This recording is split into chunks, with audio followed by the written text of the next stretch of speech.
আসসালামু আলাইকুম এভরিওয়ান। অন্দরমহলের রন্ধনশালার আজকের আয়োজনে আপনাদের জন্য নিয়ে এসেছি দেশীয় স্টাইলে স্পাইসি মশলা পাস্তা।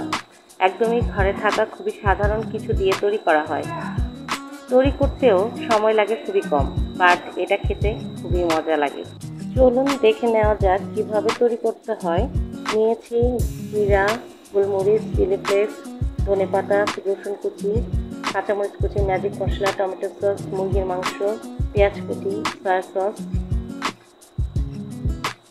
ও পাস্তা। চুলায় কড়াইতে বেশ কিছুটা পানি গরম করে লবণ দিয়ে নিচ্ছি।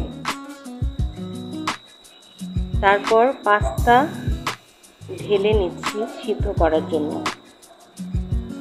পাস্তা সেদ্ধ হলে ছড়িয়ে নেব কিছুক্ষণ। এখন একটা বাটিতে ডিম ভেঙে নিব। তাতে জিরা গুঁড়া, গোলমরিচ গুঁড়া, চিলি ফ্লেক্স ও লবণ দিয়ে ফেটে নিব। এখন কড়াইতে তেল দিয়ে তেলটা গরম করে নিব। গরম হয়ে গেলে ফেটানো ডিমটা ঢেলে ভেজে নিব। ডিমটা ভাজা হয়ে গেলে একটা প্লেটে তা তুলে নেব। এখন একটা বাটিতে মাংস নিয়েছি, তাতে চিলি ফ্লেক্স দিব এবং সামান্য পরিমাণ মতো লবণ দিয়ে নেব। তারপর হাত দিয়ে ভালোভাবে মেখে নেব। মেখে কিছুক্ষণ রেস্টে রেখে দিব। এখন একটা কড়াইতে তেল ঢেলে নিব। তেল গরম হয়ে আসলে মাংসগুলো ভালোভাবে ভেজে নিব।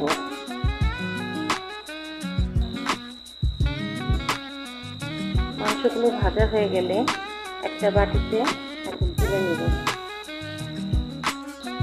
এখন মাংস ভাজা হয়ে গেলে ওই কড়াইতে আবার তেল ঢেলে গরম করে নিব।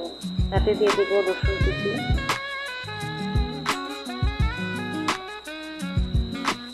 রসুন কুচিগুলো একটু নেড়ে চেড়ে নিব। নাড়াচাড়া হয়ে গেলে দিয়ে দেব একটু আদা বাটা, তারপর দিয়ে দেব ধনে বাটা,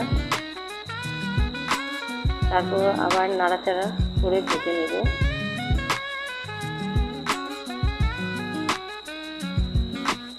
এখন দিয়ে দেব পেঁয়াজ কুচি।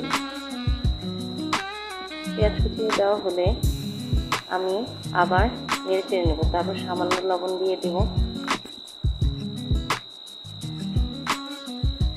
এখন দিয়ে দেব কাঁচামরিচ কুচি,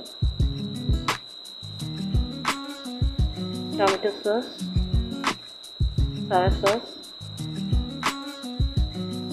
দিয়ে দিব জিরা গুঁড়া, গোলমরিচ গুঁড়া, চিলি ফ্লেক্স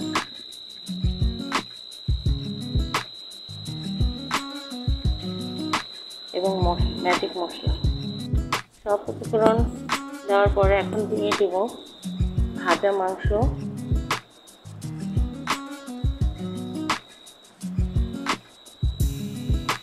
তারপর দিয়ে দেব আমার সেদ্ধ করা পাস্তা।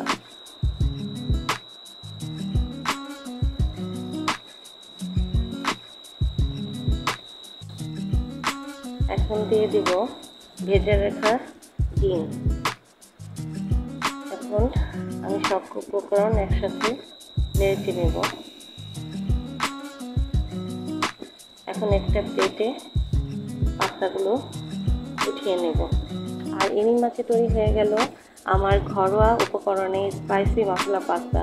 আশা করি আজকের ভিডিওটা আপনাদের ভালো লেগেছে। ভালো লাগলে লাইক, কমেন্ট, শেয়ার ও সাবস্ক্রাইব করে আমাদের সাথেই থাকুন।